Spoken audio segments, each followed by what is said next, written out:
carving foam.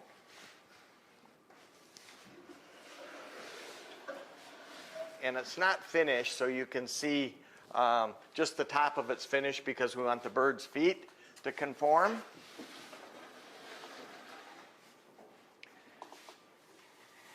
And this is just a piece of 1/2 inch plywood on the back.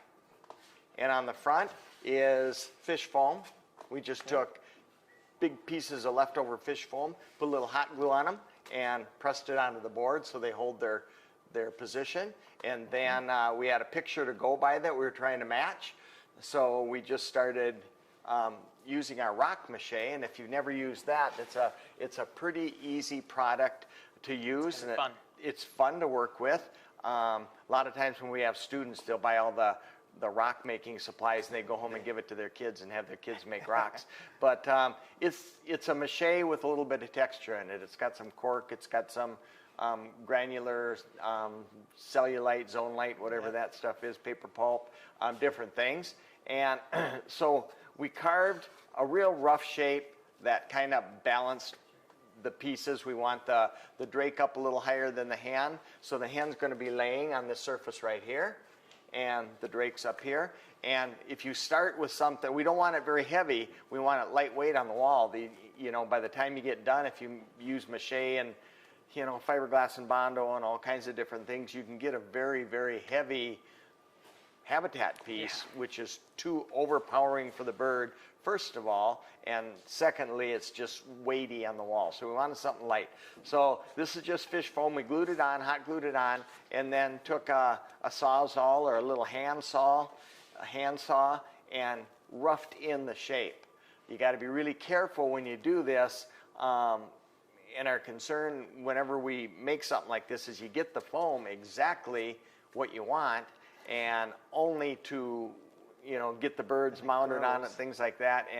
And when you put your mache on, if you put a 1/2 inch of mache or 3/4 inch mache over that foam, it gets bigger, bigger, bigger, bigger, and now you've got a couple golden eyes standing on Mount Rushmore. So you got to be a little careful with sizes. Always undersize everything. You can always make it bigger, but once you do your rock and your texture and all that kind of thing, you can't get it smaller. Now, all we did was spread the mache on here, take some sponges or crumpled paper or a brush or any kind of little tools. We just used things like this to drag in, kind of copy a rock. If you have a piece of shale or something, look what they look like and try to copy something like this. This is going to have a little snow on it. It's going to have some icicles. It's going to have a little moss in the cracks, and it hasn't been painted yet. So you'll get to see that. That's why we left this unfinished. We just did the part that the birds are going to stand on because we want to show you setting up the mannequin and the feet, wiring the feet, and that sort of thing. So we only did the top portion. The next time you join us, we'll have continued down. Maybe even if we get a chance before the next session, we might paint some rocks and try to get some color in it and that sort of thing. So the one thing that I'm always adamant about when you do a bird is before you start mounting it, always have a base. Don't you agree? Absolutely. Yeah. And not a bird. I mean a bobcat or not necessarily a fish, but have some kind of plan of action, what it's going on. Because the worst thing you can do is get a bird, have him semi put together and posed a little bit, and he's starting to look really, really nice, and then you go, God, what should I put him on? And then you go start looking for a piece of driftwood or some kind of artificial rock or something like that, and that can be a disaster because the bird is drying, you're working on that, then you're going to fight between the two of them, and it usually doesn't work. That's why we came up with this first. The bird hasn't been mounted, but we did go ahead and skin the bird, skin both the drake and the hen, and I'd like to tell you a little bit about skinning because I don't know, we've adapted. How did you like skinning the hen that way? Was it good? Yeah, that worked great. It worked. We've adapted a a method that we use on our turkeys to kind of most of our birds now, and that is, I always tell people when I do a turkey, my attention span isn't long enough to do a turkey from start to finish. I mean, I've watched Anthony Eddy and Callie Morris and some of those guys mount a turkey so fast and so good in a seminar, and their turkeys that are thrown together, you know, in front of a live seminar look so much better than anything I've ever done. I can't do it all at once, so I have to break everything down into pieces. I do the tail one day, I'll do the feet another day, I'll do the skin fleshing and all that another day, and I break it down into little bite-sized pieces. So it works so well on turkeys that we started doing it with students, and we learn a lot from our students. You know, we think we're teaching them things, but we do over the years. I mean, we've done this for 30-some years, and we have tried things we weren't quite sure of, only to find out it works so good and have adapted it ourselves. On the turkeys, we cut around the scaled foot at his heel, you know, right at his ankle, and then cut up his inseam across, so he only has a cut right across, right up in through here and straight across there. And we can get the whole turkey out. We can get the legs off, and the legs will be mounted separate.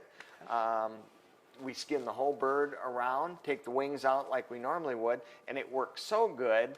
I think one day we just said, wonder what would happen if we did that with all of our birds.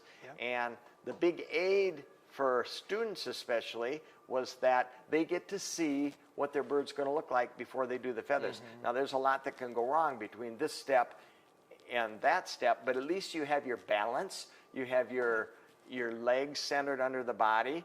You can tell if he's leaning to the right, leaning to the left, and it just seemed to work good. Another big issue we've had with birds is people get careless and they get their big hands in there and they start tearing things. And if you make a cut up the breast of the bird, if you stop, try to make a nice little short cut, by the time you get done, unless you've had a lot of experience, that cut has meandered and tore all the way up to the wing. So we found that by making an inseam cut straight across the belly, they don't seem to tear. And it works real good. And we can take the leg out completely, and we can set up the leg. We're going to show you how to do that today.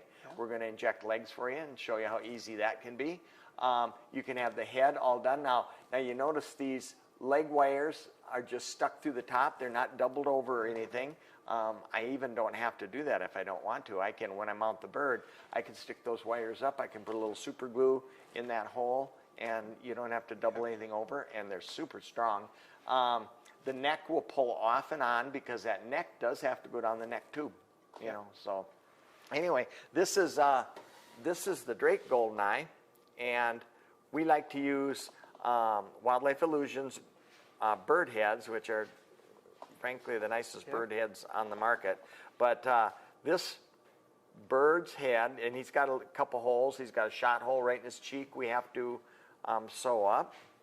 So that's this bird has just been, I would say, we'll go through our bathing process because that's really important. If you're washing your birds, there is a system to washing birds, and you don't want to deviate from that system. So it's really, really important that you either develop your own system or follow, you know, somebody's that works. Guidelines, but so far, when we skin a bird, the first thing we like to do is we like to take the bird before he's even fleshed, and we stick him in a cold water bath. And cold water, especially on a white bird, cold water gets all of your blood out of the white feathers. And there's all kind of blood removers and things like that, but nothing works better than cold water, I don't think. Cold water, we don't proceed until the blood's out, you know. And then if there's some stubborn stains, maybe you can get it out with, a lot of people use, I know Corey uses Era. There's other different products that you can use to get blood out. But cold water, to me, is the best thing. So we put him in cold water, and then we fleshed him, and we had him inside out to flesh, and you get these big divers. This goldeneye was really, really, really a fat bird. And we fleshed him on the machine. Now, you all may have your favorite machines, but we like to use the new angle bird flesher. Not really a new angle anymore, is it? It's an old angle bird flesher. The angle. But this is a nice soft, I should say not a very powerful motor. You can stop it with your hand. The bristles are quite stiff, and some people like a really, really soft bristle. We tend to get by just fine with this. It's very hard, and they do make softer bristles for them too, and you can go to the hardware store and probably get softer bristles also. I think so. But it's very quiet when these things are new. I've gone home and forgot them, even at a younger age when my ears worked even better. I would go home and come back in the morning and it's still running because I forgot. Yeah. Now, is there something you do with the wire wheel to dull it a little bit so it's not so sharp when you first get it? I think they recommend taking a board, like a 2x4 or any kind of stick, and let it run and just put your board against that and get all the bristles kind of kinked over and bent going the right direction so that there's not something sticking out. I do notice that occasionally you'll be fleshing on one, all of a sudden you got a bunch of little cuts and you think, what the heck, this is working so good. Wires on these wire wheels, I think they're kind of just pressed in here somehow and then cut off. And if a wire slips and comes down, it's like a scalpel blade going around and around and around. So some people will call us and they'll say, man, I hate this wire wheel that you sold me because, it's cutting holes. Well, check, because all you got to do is turn this and look, and you will find one long wire sticking down there. So if you're having trouble with your wheels, check them over real good. Check them over, and if you find one, snip it off with the snippers, we just or use pull it right out. Something like this, pull it out or snip it off. And we do have, somebody made a while back I think it's a Feather Touch. I think you could get them from Van Dyke's or something like that. It was a really soft wire wheel. And it doesn't, we couldn't make it do anything. I think it's hanging over there on the bench. But we like the hard one. You fleshed the hen. That went well today, right? Yeah, she went really well. Got it all ready, did the cold water bath, and then started warm water baths after the fleshing. So we walked. Go ahead and explain to them the bathing, when and how and why. So the cold water bath was the first one that we did, and as Tom said, that's for blood. Most importantly, to get all of the blood out of the bird. As we get him cleaned up, we're going to start dealing with the fat and the flesh, the fat from the fleshing machine, starting to remove it. And it's oily and greasy, and the best thing to remove that once all of your blood is out is warm water and Dawn. And so we'll do our cold water baths until we're content with all the blood coming out. We'll start our fleshing process, get all the meat off the bones, get him all cleaned up, put him on the wheel, and then our next series of baths are warm water and Dawn, and wash. Warm to, how warm would you say? 97.35 degrees. Just comfortable warm, not hot, not too cold because you won't get the soap out. You say series of baths. How many are you talking as a series? As many as necessary, and that's not being sarcastic either, because sometimes you won't have any blood in the bird. He's going to be pristine, and it'll take maybe one cold water bath.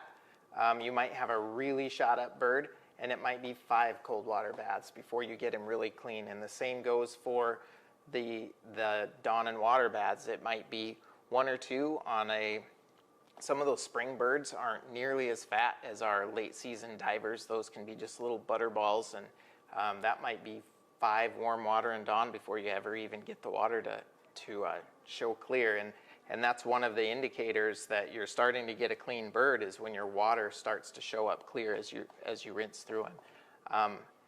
As important as getting all of the oil out, and maybe even more important, we just talked about this the other day, is getting the soap out. So once we go through all of the process to get the oil out of the bird, the fat and so forth out of the feathers and off of the skin side. Now we have to remove all of the soap that it took to do that, and that might be another 3 to 4, maybe even 5 clear water rinses. Soap is as bad as oil and grease. Absolutely, absolutely. So we will do the same thing with just clear, warm water to remove the Dawn soap. And we use blue Dawn dish soap. I think you could use several different Why do you things. do that? Because you said so a long time ago. I don't know, work. why?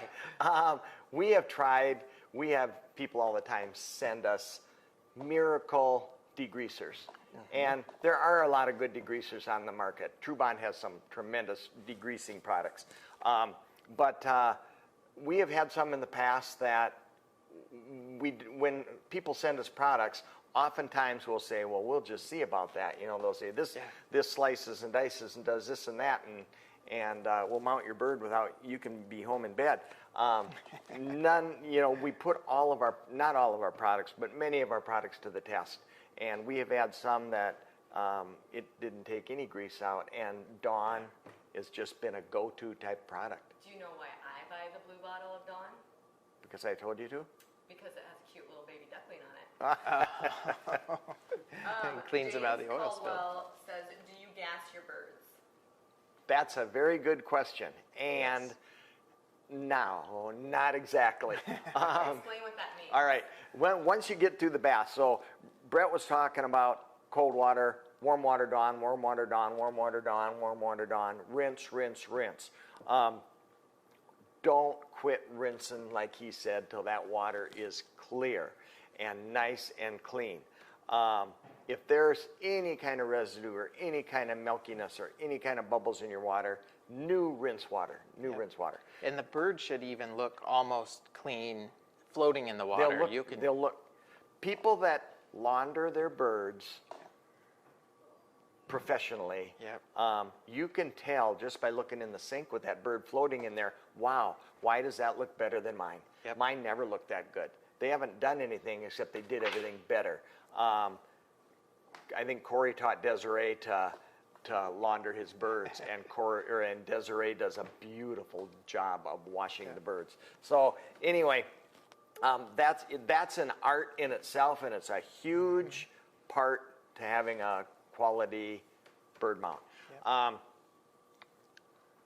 Okay, once the bird is out of the rinse, now you have to dry them. And you can mount a wet bird. Nothing's easier to sew up than a wet bird because all these feathers lay there. You can sew like crazy. But when you start blow drying the bird, the skin dries because you have to blow dry so much, and the feathers stay in that position. Once the skin dries, you can't move feathers anymore. They're stuck there. And plus wet feathers, just like putting mousse in your hair or something like that, hit it with a hairdryer, it stays that way. Wet feathers will do the same thing. So the object is, for me, I always say, dry, dry, dry, beautiful plumage, moist skin. Now to do that, once we take the bird out of the last rinse, we will towel dry it. We'll just take a nice clean towel, terry cloth towel, and put him in here and towel dry him. Then don't blow him or anything at that stage. Now he's going to go into a solvent of some sort, gas like you mentioned. A lot of people use unleaded gas. It works fine. It's very, very, very dangerous, and you didn't learn it here. Those guys don't have eyebrows. They don't have houses. I can tell you so many disasters from people burning down their businesses, ending up in burn units and everything else from washing their birds in gas. Can you overwash a bird and or dry out feathers? I'm sure you can. That would never be a concern to overwash a bird, I don't think. Drying out feathers, as long as, don't hit your feathers with heat. Right. I think heat is not good for them. You'll dry them out probably. So nice, warm, cool or warm air, I would suggest. Not a lot of, those hair dryers get hot. Yeah. Don't do that. Back to the solvent thing, a lot of people use, I think, Corey a lot of times uses Coleman fuel, Coleman camping fuel. Said that L'Oreal does too. Yep, works good.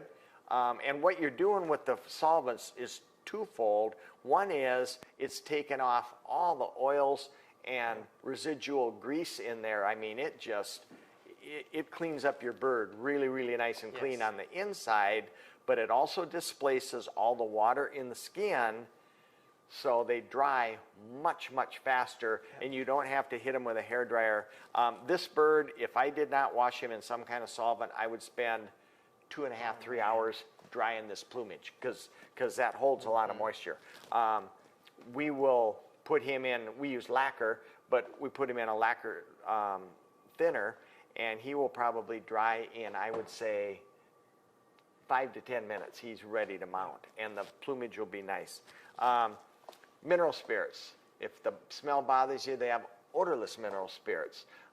We used to use that on all of our turkeys. We use, when Jim Kimball worked for us, he would take a bird at this point, he would put it in a little lacquer thinner, I would say maybe 8 ounces to 16 ounces of lacquer thinner, and get most of the moisture out first, just with a towel. Put it in, like he did lacquer thinner, you can put it in your gas, whatever, and let it agitate in there for a little bit. Watch your pheasant wattles, because pheasant wattles will start losing the color, and the color's like dye in the lacquer thinner. It gets on your white neck ring and things like that. Once he's nicely washed, you'll see the oil float to the top of the gas or lacquer thinner. Then we take him outside, not inside, put him in a towel and squeeze out as much of that lacquer thinner as you can. You don't want to have a whole lot of liquid lacquer thinner. We have had one person that we know was washing a goose. He had a 5-gallon pail of gasoline that he took his goose out of. He dried his goose like this with the 5-gallon pail of lacquer or of gasoline.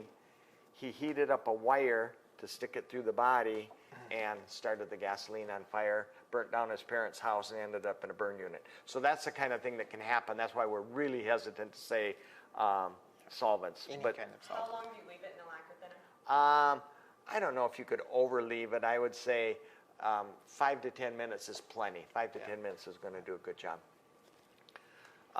Then, once you take him out and you dry him, get the towel out of here. We take the towel and we have a deck out back. We just hang it over the deck, and EPA people probably wouldn't be happy, but the lacquer thinner went away. And so then we take this bird and we have a big tub of borax. You wanted to tell them about borax because you thought that was noteworthy. It is. Borax, we carry a fine powdered borax. But I can buy that in the grocery store. The borax that you buy in the grocery store is very similar, 20 mule team borax, but it's granular. It doesn't seem to come out of the feathers quite as easily, and it doesn't seem to fluff the feathers quite as nice. This is a fine powdered borax. Different than store-bought, like at Walmart? Yes, yep. This is powdered. What you'll buy at the grocery store will be granular. So more like Tide laundry, detergent or yes, something, yeah. like a laundry detergent. This is more of a powder, like a maybe a slightly coarser flour, but almost like flour. So this does really good for drying your birds, and we use it all during the skinning process. We use it with our fish. We use it with all of our bird work. We use a it's lot of just real borax in handy, the yeah, shop. real handy to have around. Can you use alcohol instead of thinner? I think you could. I think alcohol think so. toughens the skin a little bit. I think it would shrink the skin a little bit because we notice it does that. If you ever soak crappies or anything like that, it Tightens shrinks the skin, things yep. slightly. I think it would dry fine. Some people use acetone. Different solvents dry at different speeds. Mineral spirits dries the slowest, I think. Yeah. Gas is in the middle. Lacquer thinner is kind of in the middle. Some people use acetone. Acetone dries really, really fast. So I don't want my bird to dry quite that fast. Yep. So then we take the borax, and we have a big tub that we, big enough to put a turkey in and fluff. And you never have to replace, you replace it because some of it got blown into the lawn when you were blowing it. But we use it over and over and over and over. The solvent will evaporate out of here, and you'll never know that this had, lacquer thinner or anything in it. And then the moist bird from the solvent goes into some people use a tumbler. I've had many tumblers over the years, and when Jim was here, he took that bird, washed in lacquer thinner, put it in the borax, and it fluffed in less than 10 minutes, like beautiful fluffed. And we've been kind of doing that ever since. It's a no hassle. You don't have to worry about your tumbler. And some of you people are going to say, I've never broke a feather in a tumbler. I have. I've broken tails. I've had to cut my pheasant tails off. Goose wings, big feathers seem to get broke a little bit. So you're in your control of your destiny, a bird. You just put it in there and flop it around, take him out. We blow them outside just because that is dusty. Take them outside the back door and blow them. And we use a vacuum cleaner on blow. We got a big old electric Lux vacuum cleaner that my wife picks them up at garage sales whenever she gets a chance, big canisters. And they get mildly warm, not too warm. And they fluff beautifully in 10 minutes, and they're ready to go. They're nice. Very, very nice. But that's kind of how we treat our birds. Yeah, borax and lacquer thinner. Or you can use gas, you can use acetone, you can use anything you want. But please, if you're going to use solvents, do it outside. Even in the wintertime, do it outside. Don't do it inside. I can tell you, I told you one story. I could tell you 50 stories over the years of people I've heard who have, had major disasters with solvents. It's your best friend, used properly and no accidents, but it can ruin your life pretty easy. So works good. But that's how we treat the bird skin. And now typically we'll get the bird about ready to mount. We don't do any of the final drawing until our bird is set up and ready to go like that. Is that right? Yep. We'll get him completely set up. We'll probably even take the tail off and do some of that stuff too. We get the feet injected, get the attitude positioned. It's nice to have all of those things done. And feet painted. We can get them dried and painted. We'll show you how to do that. And then the beauty of that inseam cut is that the feet are completely done. The head is completely done. When you sew up that bird, as long as you don't have anything that you have to come back and touch up, he's basically ready to give to the customer as soon as he's dry. So we take care of a lot of the finish work on the front end, which for us is really nice to have done. Now, with that inseam cut, none of this bird's belly or breast has been disturbed as far as I didn't cut, I didn't sew, I didn't get feathers trapped underneath my seam, and this should fluff right back to the way he was, in real life. And any of my mechanical put togetherness or take apart is way down between the legs, way down in here, and you're not going to see it. Right. So it's kind of a good way for me to cover my tracks so that you don't think I botched the job too bad. Another thing I like to do on a standing bird, some of you turn your wings inside out, invert them all the way down, all the way down to the wrist. That works good. Then you have to be in control of the spacing of these secondary feathers, because that skin can slide up and down that humerus bone, or the radius and the ulna bone. So you got to be pretty good about putting those back to where they were and arranging, and a lot of you are that good. If you don't disconnect these, nature does what they did in real life. They stay where they were. But you do have to get the meat out of here. Now, this one's not completely done yet, but I made an incision, like we do on our turkeys. I made an incision between the radius and the ulna and got all that meat out of there. Then I got a little bit more meat to get out, and he's going to go through all the baths. That's going to get degreased in there.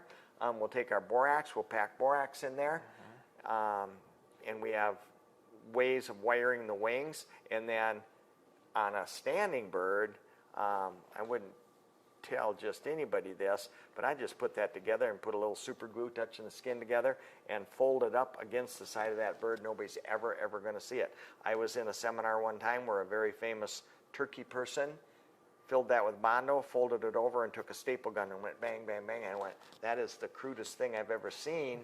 And nobody sees it. It's on the strutting turkey it's up against. But I was able to get all that meat out of there, which is helpful for me. And you mentioned the tail.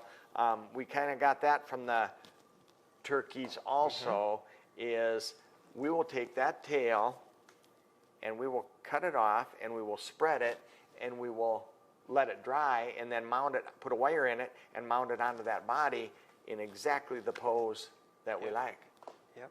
We do it on pheasants. We do it on any major tail. Wood ducks works good on wood ducks, mergansers. Yep. Anything that has a major tail. And that way there's no drying it later. There's no positioning it afterward.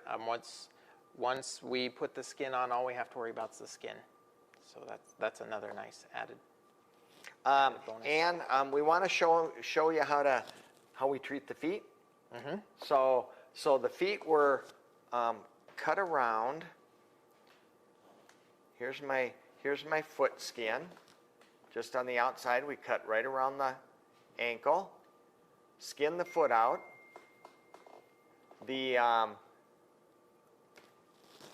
All the leg bones and the foot are all together. And then, should we show them how to wire one? What we do there? Yeah. Make sure that your bird is sturdy wire size. And we have kind of a chart on our wall that we just have gone by. Somebody made it up a long time ago, and it works real well for us. It's really difficult to work on a bird that's bobbling all over the place. Man. It's terrible. And it's really difficult to work with a bird that has such stiff wire that when you're trying to position him, you're breaking bones. Breaking bones, yep. So be careful of that. Couple things on the hen that's going to go down on this lower shelf. She's going to be laying. She'll be one of those classic with the foot out, kind of a resting bird. This is a Wildlife Illusions flying goldeneye, and when I got this body, I thought, I'm thinking she's going to be sitting down there almost like a bird, on the water, where she's going to be expanded a little bit in the breast. So we're going to go with that. It's a much wider body than this, just because of the water pressure on there, on that one. And the flying, when they spread out their wings, this breast gets expanded a little bit. Yeah. So we think we're going to get a nice effect for a sitting bird on that. Yeah. When you flesh, do you cut the primary or secondary off the bone? I left. I think he's talking about the Yep. wing feathers. I left the secondaries attached. They're still attached, and you can see that right here. If I hold that open, can you see that one? They're all attached in there.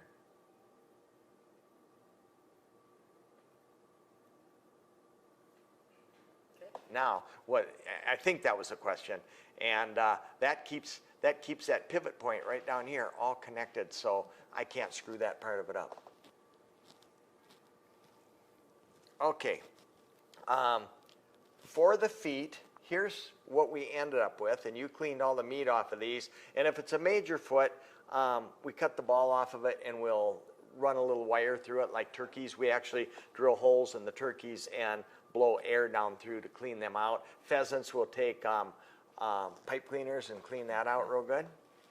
Now this bird is going to be sitting on that little shelf right there. We'll probably take this part of the leg off, but this foot is just going to be spread out, and she's kind of laying in the winter sun, I guess. So you're using a flying body for that? We are. Is that what you typically do? I think it'll work. Okay. Just for this pose, just because of the way she's laying. Only because she's sitting down on something, Yeah. which in my mind, I think that's going to flatten her out a little bit. Area too. Yeah. Yep. I had the choice and I had it in my hand. I thought, ooh, I think that'd be a good idea, is kind of why. Okay, now, she doesn't need any kind of support because she's not standing. Also, we have 14 gauge wire on this Drake. Look how sturdy that is. That's pretty sturdy, isn't it? Yeah, that's very sturdy. And if you Not set going it up anywhere. like this, there's not going to be a whole lot of bending and cranking and all that Right. kind of stuff.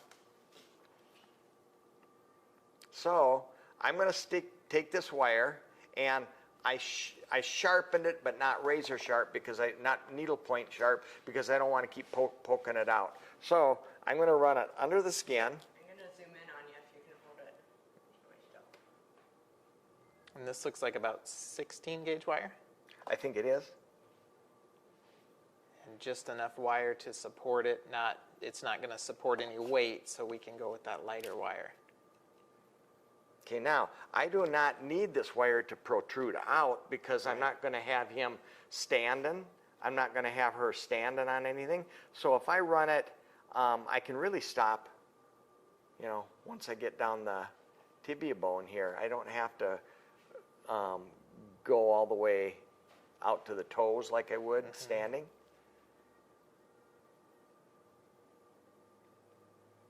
Now I'm attempting not to poke out through the skin because that'll be a place for your, What gauge are you using again? I think 16, because I don't need any support.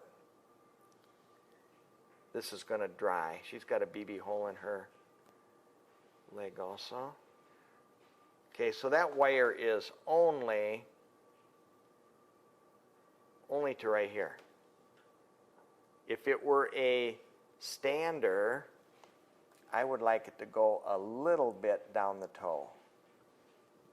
But by not poking that hole, it's going to save us a hole where our fluid won't run out.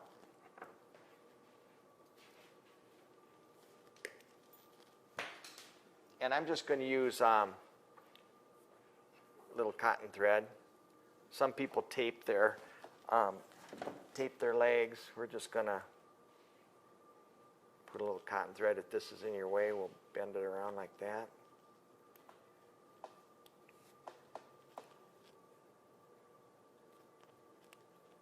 Now, how did you know how much wire you wanted to leave? You cut some off. I guessed. Looks like I cut it off a little short too. No, I think you're good. But you want to make sure and have enough wire to go in there and support. Now, a lot of, and I have for years and years and years, left enough wire to go all the way through the bird. Then I take dikes like this and I nip it off and bend it over and do all kinds of things.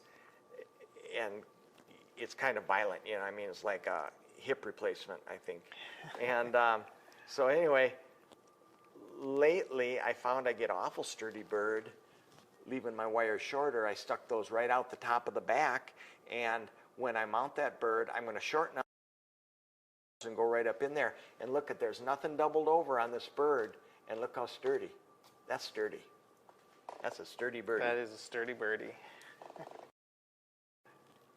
Okay, now you're going to inject this for us, I think, so I'm going to tie the scaled portion of the leg as I can at the top so you don't lose any of our precious injection fluid. You think? In theory. In theory. No, this is very handy when injecting your birds. That way we don't have any spillage from the top. We'll show you. We're going to go through and Okay, get now these injected to look nice and plump.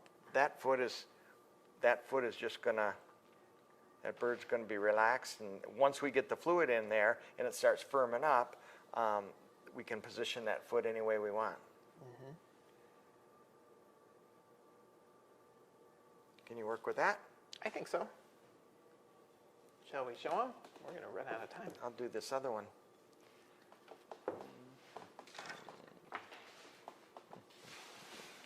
So we're going to inject these feet using our MT Masters blend. It's a puddle duck flesh. It's a nice, it's going to give us a nice light base color to paint these feet. I believe they're going to be a little bit of a ochre orange when they get all painted up. So we will inject that fluid in it. We also have it in a diver gray for any of your darker feet that you want to have a dark base on. So I think this is going to be a little awkward because it isn't poking out the bottom. I'm used to having it poke out the bottom. I might Just stick it on? yeah, I might use that wire to stick it like that. So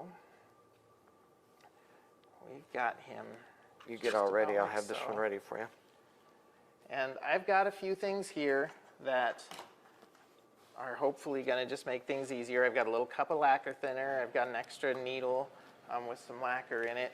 I'm going to use a 5 cc syringe, and I'm going to use a 20 gauge needle. Now that does seem just a little bit big, but as opposed to some of the insulin syringes, but we like to be able to pump fluid through this, and it does a very good job. I've got a little mixing cup down here, and I've got our Master's Blend. This is a 2-part. We're going to mix equal parts by volume, and I think I've got some gloves. You don't have a stir stick, do you, over there? Oh, look at you. Instant stir See? stick. Economy in these struggling times, we take our stir sticks, split them lengthways, and you can use You them. can get a couple of them, Twice as much. a couple, 2 or 3. Todd Brano would be very proud of me. That's why we buy the wide ones, right? Okay, so now I am going to get this set up.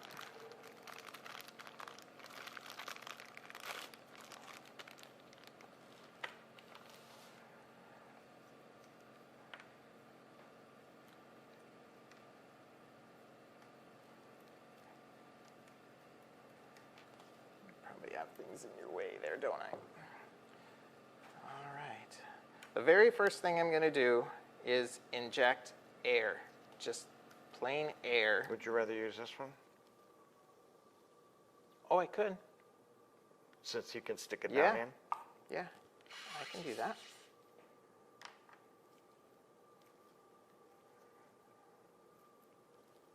Thank you. Okay, explain why you're switching. Because he can stick it in that styrofoam and it'll kind of hold it for him. Yeah. This one, I didn't put the wire out the bottom because I don't need it out the bottom, which makes it more difficult for him to. Easier for Do you it to for see. live. So for you guys. So now you can see it like that. Should be a little easier for you.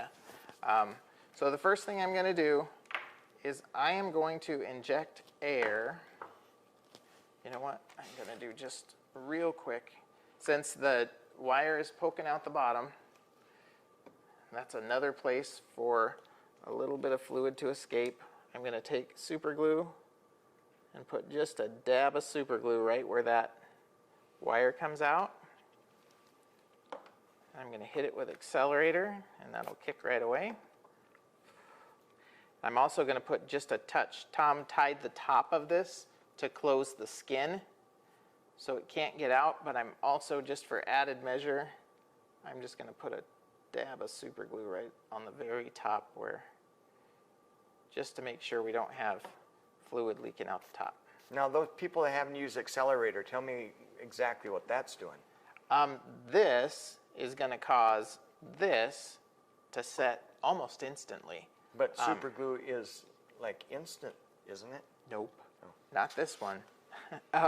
The runny, liquidy super glue is, I don't know, what do you think? If you don't put accelerator on it, when I put it on my finger, if I don't put accelerator, it's for a Seconds. long time. Yeah. Too long.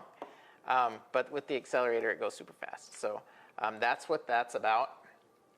Do you do anything to your bird feet to prepare it for your injection? Great question. We actually did. We had a That was cup from sitting Kristen. back here. We cleaned up the bone. We took all the marrow out, and then we soaked it in Protex pre-soak. We had a cup like this of Protex and water. That's why it was sitting between the towel, just to absorb some of that moisture from it sitting in there. But we let it soak probably 30, 40 minutes. And that's just your bug proofer. You don't have to worry about degreasing or anything like that, but the Protex pre-soak will make sure that we don't have any bug issues down the road. So now, show the camera, I am just going to go right in here. And you're doing air right now. And I am doing just plain air. And you'll see. Oh, you see it go all the way go up. I hope you can see that. It worked pretty well. And then I'm going to draw back. And I'm just going to the right-hand side of the toe. It just helps me to know where that is, so I've got some consistency. We'll see what this one does. Oh, there it look at goes. that go. You see that? That's good. Okay. We learned this the hard way after blowing the tips off of a lot of needles and getting it on your face and in your plumage and things like that. We'll do the same thing. See it go there? All the way up. You can see it all the way up here. Now, as he's doing that, be careful, a word of caution on geese and that have a really fleshy foot. They can be blown up like water balloons. I mean, you can get much and fluid in there. And that's something that I've actually heard one of the judges talk about is people that over pump their feet seems to be a pretty common problem in the competition arena. Now I've just gone back here off this little back toe and I'm putting a little air in there as well. And all that's doing is just separating the tissue and allowing a nice space for the fluid to travel once we inject. So that should do it. I think the needle you're using, I saw you unscrew it off of there. Yes. It's not the friction fit kind. These are they called lure lock? I believe so. Lure lock. And that's a real good point. They screw on and take don't about try to 3 inject revolutions. feet without a needle like this because Especially on live, because they blow right off the it'll end. blow off and you'll have a mess. We may have done that once before. So now I'm just going to take our master's blend. I've got equal parts of A and B. The A, I'm going to shake just a little bit more. This is pre-colored, so there is a pigment in it, and you'll want to shake it up. Get those out of here so I don't spill on them. And I'm just going to use this little Dixie cup here, and I'm going to eyeball it? You were telling me it needed to be weighed. No. I'm going to go by volume, and on the front side of this cup, there is a label right here, and I'm just going to split that difference between here and here and here and there. You can use any of these graduations along the cup to help your measure. You could pull it up through the syringe, equal parts in the syringe, and shake it up. I've seen that done. I think Corey likes to do that. That works really well, and that way you're perfectly 4 cc's of one and 4 cc's another, get to 8. Yes. Except I've only got a 5 cc syringe. Now what am I going to do? You get a bigger syringe. And we do. That's one thing we do have. It's a very nice selection of syringes if you're doing big ones. You sell the best syringes and needles. They're good. They really are. So I'm just going to take this up to the bottom of the S. This is the B side, and it does not have the pigment in it. 2 parts of the A. Of the A will never set up. Don't do that. 2 measures of the B will never set up either. Won't never? Nope. And we used to, a long time ago, with some of our injectables, we used to put them in the freezer or the refrigerator to chill them, thinking that they set slower. Some of them did set slower, but they also thickened. Yes. And they were more difficult to get through a syringe, so it gave you more time.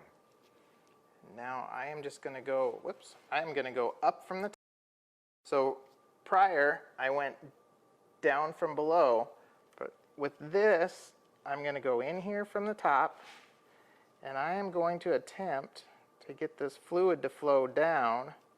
So those toes drip. And if everything's going well, Oh, I can see we'll see paint it going down his leg, inside. right down the inside of the leg.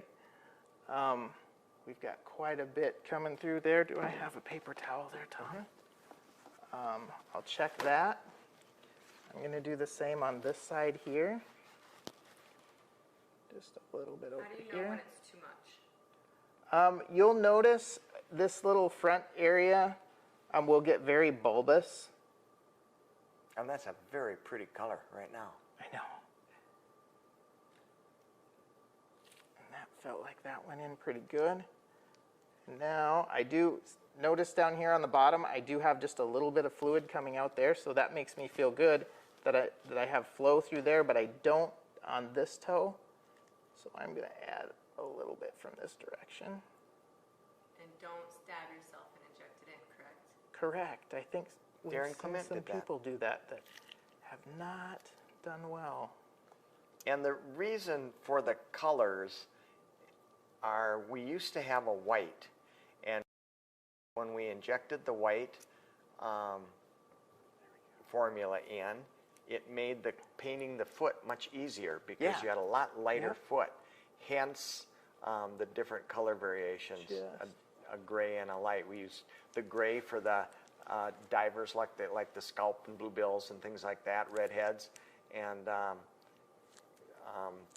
something that has a grayer foot, and mallards, wood ducks, I mean orange foot like this pinkish color works really nice in there. You can see this is still coming out pretty good, but it is starting to thicken in the cup, so I think I'm about done with this. And I'm gonna, on the brush, I'm gonna clean up what I've got. And this might be a process that works perfectly for you the very first time. It might be something that you want to come back after half an hour or a couple hours. And you'll notice if there are weak spots in the leg that didn't get filled, you can easily come back and re-inject. So you'll want to do that until you get a nice, clean, even foot. Needles basically shot, right? That one is, I No probably saving it. should have shot that out and cleaned it about 10 seconds before I And you could maybe get I one did, more, but- maybe get the other foot possibly. I actually did the Drake with this one. I got both feet done with the same one and kept it clean, and it's still working real good. So, but that one is shot. Don't try to use it again if once it thickens up. But that's what we're going to do with that one. I do think, like I say, I think this will have to go back. But you notice this is nice and full, but it's not overly puffy. So then, what? Start. How toxic is this stuff? I was always worried about getting it on my skin. I wouldn't drink it Or inject it in you. or inject it in you. Other than that, it's not fun. You can peel it off. It'll set up very quickly against the heat of your hands, and you may end up having to clean it all up. But I don't have very much cancer yet from it. Very much. So then, this is how we treated the Drake. You injected these earlier, and now we'll spread those, and we use these Euro pins, the small Euro pins. They're a little bit bigger than insect pins, but they work really good, and they make very small holes, holes that a little speck of Mod Podge would cover up. But the legs are positioned the way we want. My mache was a little bit on the soft side, so that facilitated spreading these feet real nice. And those pins we just use over and over. Those are nice pins. They're great pins. Come in 3 links. They come in the finest ones are the little yellowy, Yep. limey color, and then there is a orange that's a little bit orange, bigger, and little then bit there's bigger gauge, the yep. long black. There's a lot in fish and bird wings and things like that. It's very, very helpful. Yeah, those work very, very well. So then, after this sets up, and it'll probably take before these dry quite ready, 2 days to be safe. So Yeah. do this process ahead of time. Have more than one bird set up. Like We'll have this one and we'll have that one done probably before we mount this. Then we will take these feet off of the bird, and they're going to be all spread, and they're going to be dried, Yep. and they're going to be nice and plump, more lifelike than shriveled up. Yep. And then we will paint them. Then we will reinsert them. We will have painted the bill. So the bill's done, the feet are done. All that's left is the plumage, and you don't have to come back and do finish work. Yeah, that's the best part. You don't feathers Sure. and then try to get your oversprayed paint off of them. You don't have to try to work some little stencily mask up against the feathers to keep the paint off, which never works very well. So real quick with the original Master's blend, you would keep that in the freezer to get longer work time. You can slow down the set time by doing that, yes. With ours, Matuska blend, It you doesn't don't seem, need that. you don't have to do that. You still No. got, what'd you have? You had a good 5 minutes, 4 or 5 minutes? Yeah, I'd say. Yep. And then would you say afterwards with the Matuska brand, you actually get a little bit more flex time later on? Yes. Yeah, Yes, the cure yes. time, you can still move this probably. Because they've never done this before, and this isn't foolproof, but man,